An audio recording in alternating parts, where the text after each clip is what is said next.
Royal Enfield Hunter 350 को खरीदना कोई बहुत बड़ी बात नहीं है। लगभग 50,000 रुपये में आप इस मोटरसाइकिल को अपने घर पर ले जा सकते हैं और इसके अलावा लगभग 5,000 रुपये के आसपास आप इसकी किस्त दे सकते हैं। लेकिन प्रॉब्लम तो तब आती है जब आप पहली सर्विस में आते हैं और इतना लंबा चौड़ा बिल आपको मिलता है और उसके बाद तो कुछ लोग हो जाते हैं बेहोश, कहते हैं कि भारी मिस्टेक हो गया, मुझे इस मोटरसाइकिल को नहीं खरीदना चाहिए था। तो अगर आप खरीदने जा रहे हैं नई रॉयल एनफील्ड हंटर 350 को, चाहे अपने सोच विचार से या फिर अपने दोस्तों के कहने से या फिर आप दिखावा करने के लिए इस मोटरसाइकिल को खरीदने जा रहे हैं, तो पहले आप ये जान लो कि पहली सर्विस में, दूसरी, तीसरी, चौथी सर्विस में कितना खर्चा आता है, फ्री सर्विस में कितना खर्चा आता है, पेड सर्विस में कितना खर्चा आता है, अगर आप इसकी चेन स्पॉकेट चेंज करवाते हैं तो कितना खर्चा आता है, सिलेंडर किट चेंज करवाते हैं जिसमें पिस्टन रिंग होती है तो कितना खर्चा आता है, ब्रेक शू का और इसके अलावा क्लच असेंबली का कितना खर्चा आता है। मैं आपको इस वीडियो में पूरा डिटेल से बताने वाला हूं, क्योंकि मैं चाहता हूं कि आप एकदम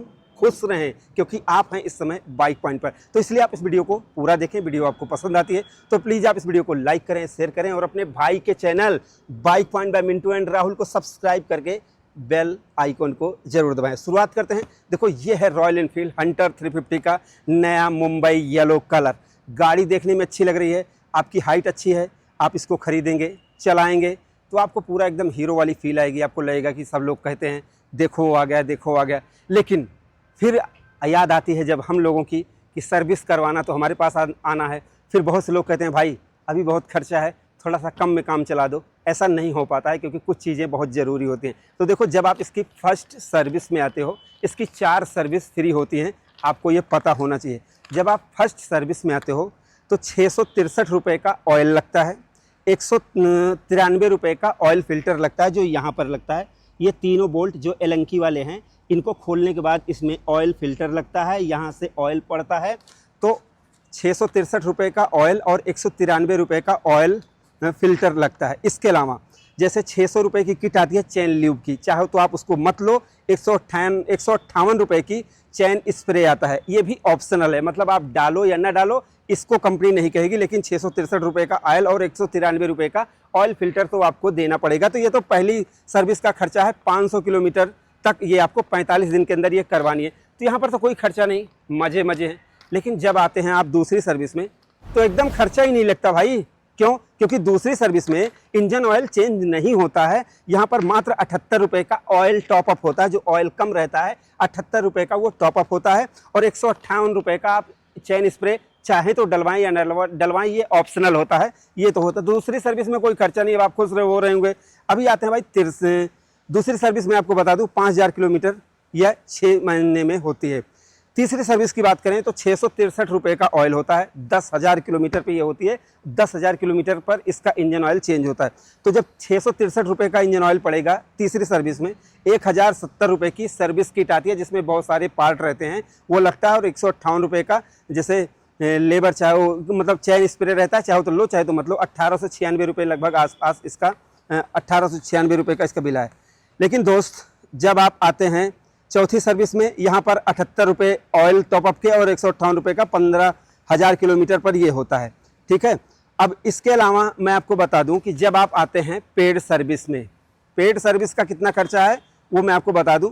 663 रुपये का ऑयल, 1150 रुपये की सर्विस किट, 158 रुपये का चैन स्प्रे, 908 रुपये लेबर चार्ज, 208 रुपये की कुछ और चीज़ें लगती हैं। उसमें जो लिखा है वो मुझे उसका मतलब मैं पढ़ नहीं पा रहा हूँ, दिखा दूँ भाई। यहाँ पर जो कुछ ऐसा लिखा है जो मैं पढ़ नहीं पा रहा हूँ क्योंकि मैं पूछ के आ रहा हूँ। तो 3,087 रुपये आपका पेड सर्विस में लगता है, बिना कोई स्पेयर पार्ट चेंज किए। ध्यान दो, मैं भी आपको और चीज़ें बताने वाला हूँ कि जैसे चौथी सर्विस के बाद जब पेड सर्विस होगी 3,087 रुपये, तो ये तो हो गया। लेकिन आपको पता होना चाहिए कि जैसे अगर ये जो पैड लगे हैं, मैं आपको दिखाता हूँ, ये यहाँ पर इसके अंदर डिस्क पैड हैं, ये यहाँ पर ये डिस्क पैड ये वाला लगा हुआ है। और आगे दिखा दो, डिस्क पैड यहाँ पर लगे हुए हैं, ठीक है, यहाँ पर भी लगे हुए हैं। और इधर आओ दिखाओ, ये है चैन स्पॉकेट, मैं आपको दिखा देता हूँ। ये है आपकी ओरिंग वाली चैन, ये पीछे की स्पॉकेट और आगे की स्पॉकेट, ये तीनों मिलाकर चैन स्पॉकेट इसको बोला जाता है। तो अब अगर आप इसको चेंज करवाते हो तो चैन स्पॉकेट है 1850 रुपये की, मतलब बहुत महंगी नहीं है मेरे हिसाब से, तो R15 से भी सस्ती है। और इसके अलावा 350 रुपये के ब्रेक शू जो सिंगल डिस्क ब्रेक वाली लेते हैं उनको ब्रेक शू चेंज करवाना पड़ता है, और अगर आप ब्रेक पैड लगवाते हैं तो 267 रुपये के आगे या पीछे के थोड़ा बहुत 10-20 रुपये का अंतर वो रहेगा। अब इसके अलावा जैसे कभी कभी कुछ लोगों की क्लच प्लेट ख़राब हो जाती है, वो घिसने वाला पार्ट होता है, तो आपके लगभग 4250 रुपये क्लच प्लेट के लगते हैं। और नहीं, क्लच असेंबली का मतलब मैं आपको समझाता हूँ। देखो, हब होता है, सेंटर होता है, क्लच प्लेट होती है, प्रेशर प्लेट होती है और स्प्रिंग होती है, सब उसमें टाइट रहती है। तो ये होता है क्लच असेंबली।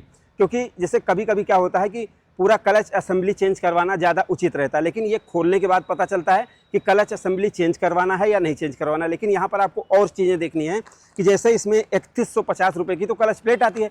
अब अगर आप 3150 रुपये की क्लच प्लेट चेंज करवा रहे हैं तो मुझे लगता है कि आपको 4250 रुपये का क्लच असेंबली चेंज करवाना चाहिए, क्योंकि 3150 रुपये और 4250 रुपये में कोई बहुत बड़ा अंतर नहीं है। इससे क्या है कि आपका पूरा सेट लग जाता है, जिससे जो मोटरसाइकिल की राइडिंग है वो बहुत बेहतरीन हो जाती है। अभी जो इसमें स्लीपर क्लच आया है मैं उसकी बात नहीं कर रहा हूँ कि उसकी असेंबली शायद 100-200 हो सकता है कि महंगी हो, लेकिन बाकी मुझे नहीं पता।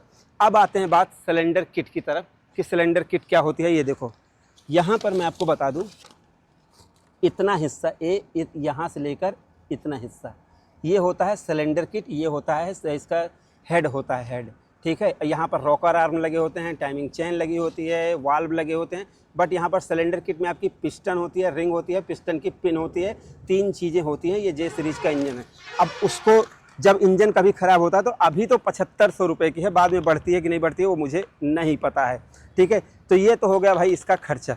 अब इसमें मुझे आपको ये बताना है कि देखो, नॉर्मली बहुत ज़्यादा खर्चा नहीं है, लेकिन जब पेड सर्विस में आप आओगे तो आपका 3000 रुपये के आसपास, अगर जैसे ब्रेक शू चेंज होगा तो लगभग 3 से 4000 5000 रुपये का खर्चा आ जाता है। अब जैसे कुछ लोगों का टायर बदलाना हो गया तो लगभग ये 140 mm का टायर है तो 3000 रुपये के 2 से 3000 रुपये के आसपास आएगा। जैसा आप टायर डलवाना चाहो, 140 mm का है, आप चाहो तो रेडियल भी डलवा सकते हो, तो वो और थोड़ा सा महंगा रहेगा। नहीं डलवाना चाहते हो तो कोई बात नहीं। इसके अलावा जैसे मैंने छोटी छोटी चीज़ों की बात नहीं की है सर्विस में, जैसे कोई बल्ब फ्यूज है या जैसे सॉकर रिपेयर करने हैं, मान लो सॉकर ऑयल लीक हो गया है उसको चेंज करवाना है या कुछ और करवाना है। यहाँ पर कोई आफ्टर मार्केट मॉडिफिकेशन की बात नहीं करवा रहा हूँ कि जैसे आपको साइलेंसर चेंज करवाना है, कुछ भी चेंज करवाना है, तो मैं उसकी बात नहीं कर रहा हूँ। सिर्फ सर्विस की बात कर रहा हूँ कि जैसे अगर देखा जाए तो अगर कोई सही चलाता है तो बहुत बड़ा खर्चा नहीं आ रहा है इस मोटरसाइकिल में, आप आसानी से चला सकते हैं। फिलहाल ये नई मोटरसाइकिल है, मैं आपको पुरानी दिखाता हूँ। एक बार आकर दिखा दो यहाँ पर। जैसे ये देखो, ये है रॉयल इनफील्ड हंटर 350। अभी नई देख रहे थे तो आपको बहुत मज़ा आ रहा था, और यहाँ पर देखो ये पुरानी गाड़ी है और ये देखो कैसी इसकी स्थिति हो जाती है। जैसे ये देखो, ये प्लेट घिसने लगती है, ऐसे प्लेट घिसने लगती है, ऐसे सब कुछ पुराना है। ये देखो यहाँ पर देखो, ये प्लेट घिसने लगती है। तो आपको सारी चैन की स्थिति दिखाओ। अभी नई देखने में तो आपको बहुत मज़ा आ रहा था, लेकिन देखो ये से ऑयल पड़ा रहता है तो कैसे लगने लगती है। तो भाई ये सारी चीज़ें हैं जो होती हैं और जो आपको ज़रूर ध्यान देना चाहिए कि कितना खर्चा आता है रॉयल एनफील्ड हंटर को ऑनर बनने में। क्योंकि ये चाबी जो आप देख रहे हैं 2,02,000 रुपये देने पर ये चाबी आपको मिलती है। साथ में आपका किस्त भी चलती है और महीने का मतलब जो आप सर्विस करवाते हैं तो उसका खर्चा भी लगता है। तो कैसी लगी ये वीडियो? मैंने आपको इस वीडियो में नया कुछ बताने की कोशिश की। अगर आपको अच्छी लगी हो तो प्लीज़ आप इस वीडियो को लाइक करें, शेयर करें और अपने भाई के channel bike point by Mintu and Rahul को सब्सक्राइब करके बेल आइकन को जरूर दबाएं। तो हमारी इस वीडियो को देखने के लिए आपका दिल से धन्यवाद। आपका दिन शुभ रहे। धन्यवाद।